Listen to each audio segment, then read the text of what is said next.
IAS या 3 अक्षरांना राघवने आपले संपूर्ण आयुष्य समर्पित केले होते. बँगलोरमधील विशाल सरकारी निवासस्थानाच्या गेटमधून त्याची काळी गाडी आत शिरली. आतमध्ये सत्तेचा एक शांत सुगंध होता. राघव हा जिल्हाधिकारी म्हणून त्याचे विश्व अगदी स्पष्टपणे परिभाषित होते. तिथे पदांना सर्वात जास्त महत्त्व होते. त्याची पत्नी पूजा ही एका उद्योगपतीची मुलगी होती. त्या विश्वाचे नियम तिला राघवपेक्षा अधिक चांगले समजले होते. या काचेच्या महालातील रंगांमध्ये न जुळणारा एकमेव रंग होता, तो म्हणजे त्याची आई सविता. त्या एका गावातील शाळेत कन्नड शिकवणाऱ्या निवृत्त शिक्षिका होत्या. मुलगा उच्चपदावर पोहोचला तरी त्या आपल्या जुन्या सविता टीचरच राहिल्या. वडिलांच्या मृत्यूनंतर गावात एकट्या राहिलेल्या आईला सोबत ठेवणे ही एक जबाबदारी आहे, हे राघवला माहीत होते.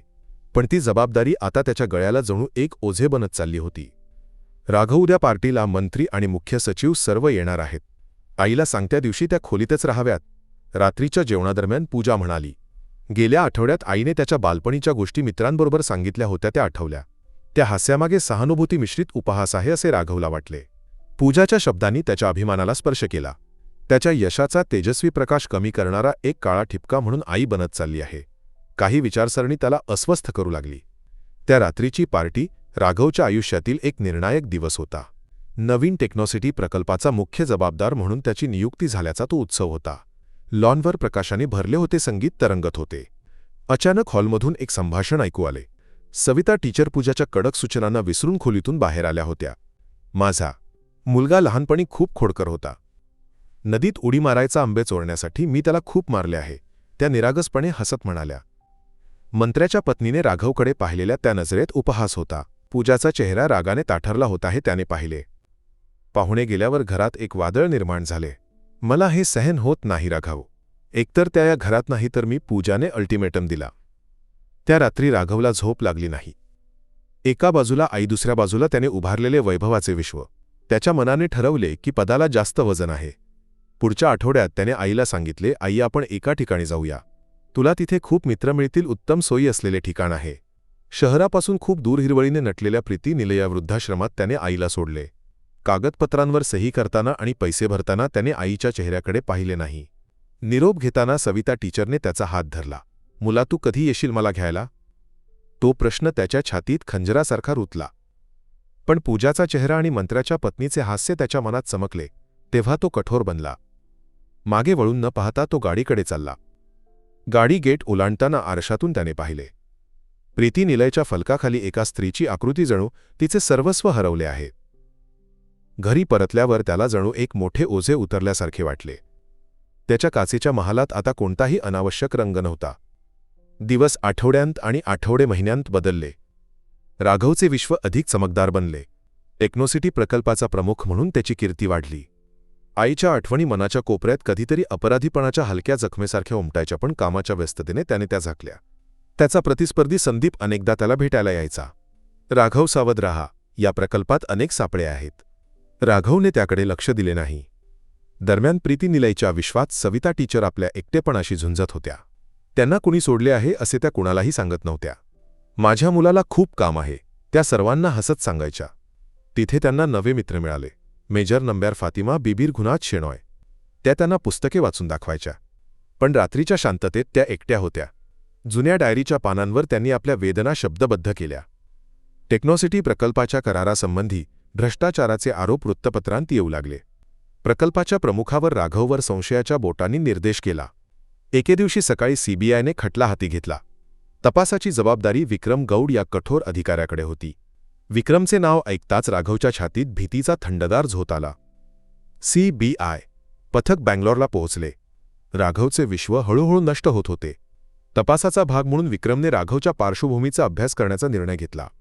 कागदपत्रांनुसार त्याची आई गावात राहते, पण त्या गावात त्या गेल्या अनेक महिन्यांपासून नव्हत्याही समजले. पुढील तपासात राघव प्रीती निलयला पैसे पाठवत असल्याचे आढळले. कोणताही पुरावा सोडणार नाही असा विक्रम दुसऱ्या दिवशीच प्रीती निलयला गेला. प्रीती निलयच्या गेटमधून आत जाताना त्याने बागेत बाकड्यावर बसून पुस्तक वाचणारी एक स्त्री पाहिली. तिचा आवाज कुठेतरी ऐकल्यासारखा वाटला. तो जवळ गेला. काळाने सुरकुत्या पाडलेला तो चेहरा त्याने ओळखला. सविता टीचर. त्याचा आवाज नकळत थरथरला. त्यांनी त्याच्याकडे बारकाईने पाहिले. मग त्या डोळे विस्फारले. विक्रम, तू इथे काय करतोस?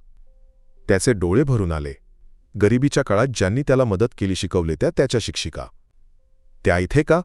राघव, त्याला खूप काम आहे बाळा. मी त्याच्यावर ओझे बनू नये असे वाटले. त्यांचा आवाज थरथरला.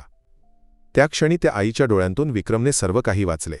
सोडून दिल्याची वेदना. तो तपासत असलेला भ्रष्ट अधिकारी या आईचा मुलगा आहे हे सत्य त्याला चटके देत होते. त्या रात्री विक्रमला झोप लागली नाही. त्याच्यासमोर 2 राघव होते. एक कायद्यापुढील भ्रष्टाचारी, दुसरा आईचे हृदय तोडणारा मुलगा. दुसऱ्या गुन्ह्यासाठी कायद्याच्या पुस्तकात शिक्षा नाही हे त्याला माहीत होते, पण ती शिक्षा तो स्वतः देईल असे त्याने मनात ठरवले. सीबीआय कार्यालयातील थंड खोलीत विक्रमसमोर बसलेला राघव घामाघूम झाला. मिस्टर राघव, तुमची आई कुठे आहे? विक्रमने अचानक विचारले. राघव थक्क झाला. आई गावात आहे, त्याने खोटे सांगितले. विक्रमने टेबलावर ठेवलेले एक छायाचित्र राघवकडे सरकवले. प्रीती निलयमधील सविता टीचरचे ते छायाचित्र होते. राघवचे शरीर थरथरले. मिस्टर राघव, मी काल तुमच्या आईला भेटलो होतो. त्या मला शिकवणाऱ्या शिक्षिका आहेत. तुमच्या या पद आणि वैभवासाठी तुम्ही त्या आईला टाकले. विक्रम खुर्चीवरून उठला. तुमच्याविरुद्धचा भ्रष्टाचाराचा खटला कायदा ठरवेल, पण त्यापेक्षा मोठा गुन्हा तुम्ही केला आहे. तुम्हाला या खुर्चीवर बसवण्यासाठी स्वतःचे आयुष्य होमणाऱ्या आईला तुम्ही सोडले. त्या अश्रूंना देवाने दिलेली ही शिक्षा आहे. हरवलेले आईचे प्रेम परत मिळवण्यासाठी कोणताही कायदा पुरेसा नाही. प्रत्येक शब्द राघवच्या गालावर चाबकाच्या फटक्यासारखा बसला. त्याच्या अभिमानाचे किल्ले कोसळले. पदाच्या शिखरावरून तो खोल गर्तेत कोसळला. त्या खोलीतील शांततेत तो पहिल्यांदा लहान मुलासारखा रडला. त्या संध्याकाळी राघवला अटक झाली. ती बातमी टीव्ही स्क्रीनवर झळकत होती तेव्हा प्रीती निलयमधील खोलीत सविता टीचर डायरीत लिहित होत्या. आज छातीत कसले तरी ओझे आहे. माझ्या मुलाला सुखरूप ठेव भगवंता. राघवची अटक जंगलातील आगीसारखी पसरली. दुसऱ्या दिवशी सकाळी सर्व वृत्तपत्रांच्या पहिल्या पानावर हातकड्या घातलेला मान, खाली घातलेला त्याचा फोटो होता. प्रीती निलयच्या कॉमन हॉलमधील टीव्हीसमोर बातमी पाहून सविता टीचर थक्क झाल्या. माझा मुलगा, तो दुसरा कोणीतरी असणार, त्यांना विश्वास ठेवणे कठीण गेले. स्क्रीनवर झळकलेला मुलाचा चेहरा सर्व शंका दूर करत होता. त्या आईच्या हृदयाचा तुकडा तुकडा झाला आणि प्रीती निलयच्या भिंतीही थरथरल्या. त्याचवेळी बँगलोरमधील घरी पूजा तिच्या वकिलाशी बोलत होती. मला घटस्फोट हवा आहे, लवकरात लवकर. ही अपमानास्पद परिस्थिती सहन करून मी इथे राहू शकत नाही. संध्याकाळी तिने पत्रकार परिषद घेतली. राघवच्या व्यावसायिक व्यवहारांबद्दल मला काहीच माहीत नव्हते. मला पूर्णपणे फसवले गेले. ती कॅमेऱ्यांना सामोरी गेली. पद गमावल्यानंतर राघवला आपण किती एकटे आहोत हे समजले. विक्रमचे शब्द त्याच्या कानात घुमत होते. त्याच्या मनात फक्त आईचा चेहरा जळत होता. तुरुंगातील एकटेपणात राघव आपले आयुष्य पुन्हा विचार करत होता. पद आणि पैसा देणारी सुरक्षितता किती तात्पुरती आहे. खरी संपत्ती म्हणजे प्रेमाचे बंध. त्याने तुच्छ मानलेले आईचे प्रेम.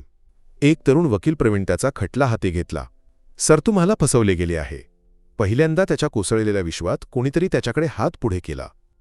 1 महिन्याच्या तुरुंगवासानंतर राघवला जामीन मिळाला. तुरुंगाबाहेर त्याला स्वीकारायला कोणी नव्हते.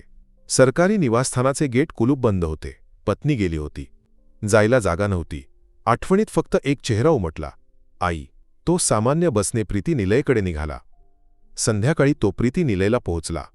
बागेतील त्या बाकड्यावर आई बसली होती. तो हळूहळू तिच्याकडे चालला. त्याच्या पावलांचा आवाज ऐकून सविता टीचरने मागे वळून पाहिले. कोमेजलेली दाढी, वाढलेली डोळे, खोल गेलेली थकलेली आकृती. त्या जन्म दिलेल्या मुलाची फक्त सावली. त्याला शब्द सापडले नाहीत. तो आईच्या पायांवर कोसळला. तिच्या पायांना चेहरा लावून तो लहान मुलासारखा रडला. सविता टीचरने एकही शब्द विचारला नाही. त्या हळूच खाली वाकल्या त्याच्या खांद्यावर हात ठेवून त्याला उभे केले. आणि जेव्हा संपूर्ण जगाने त्याला नाकारले, त्या आईने त्याला आपल्या छातीजवळ घेतले. पदाला देऊ न शकणारी शांती त्या आईच्या हृदयात त्याने अनुभवली. तो प्रीती निलयचा सदस्य बनला. तिथले मजले पुसले, भाज्या चिरण्यात मदत केली, चालण्यास त्रास होणाऱ्यांना आधार दिला. त्याचा अभिमान त्या सेवेत वितळला. एका रात्री आईची खोली साफ करताना त्याला बेडखाली एक जुनी डायरी सापडली. ती सविता टीचरची डायरी होती. प्रत्येक पानावर एका आईचे हृदय धडधडत होते. शेवटच्या पानावर असे लिहिले होते, माझा मुलगा माझ्याकडे परत आला. त्याने चूक केली असेल, पण तो माझा मुलगा आहे. माझा राघव पुन्हा पूर्ववत व्हावा. ती डायरी छातीशी धरून राघव रात्रभर रडला. न्यायालयात खटल्याच्या सुनावण्या चालल्या. विक्रमच्या नेतृत्वात सीबीआयने ठोस पुरावे सादर केले. संदीप आणि वेलूच्या कटाचा पर्दाफाश झाला. तेव्हा राघवही एक बळी होता हे न्यायालयाला पटले. निकालाच्या दिवशी न्यायाधीश म्हणाले, तुम्ही सत्तेत अपयशी ठरलात. भ्रष्टाचाराला साथ देणे हा गंभीर गुन्हा आहे. त्यामुळे न्यायालय तुम्हाला 5 वर्षांसाठी सेवेतून निलंबित करते. तुरुंगवास टळला. पण त्याचा IASचा मुकुट गळून पडला होता. न्यायालयाबाहेर पडलेला राघव प्रीती निलयकडेच चालला. तिथे गेटजवळ सविता टीचर त्याची वाट पाहत होत्या.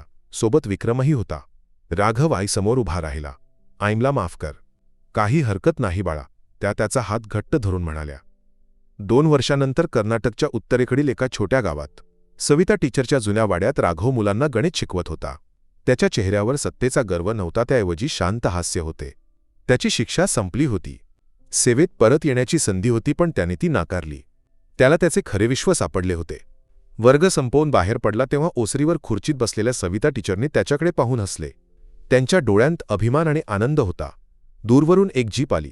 ती विक्रमची होती. तो आता त्या जिल्ह्याचा SP होता. काय चाललंय टीचर? राघव जीपमधून उतरत विक्रमने विचारले. ते तिघे ओसरीवर बसून बोलत होते. सूर्य मावळत होता. त्या प्रकाशात आई आणि आपल्या प्रिय विद्यार्थ्याच्या मधोमध बसलेला राघव विचार करत होता. आयुष्यातील सर्वात मोठे पद हे IAS. ही 3 अक्षरे नाहीत, तर प्रेम करणे आणि प्रेम मिळवणे हे आहे. त्याचे हृदय शांत होते. त्याचे विश्व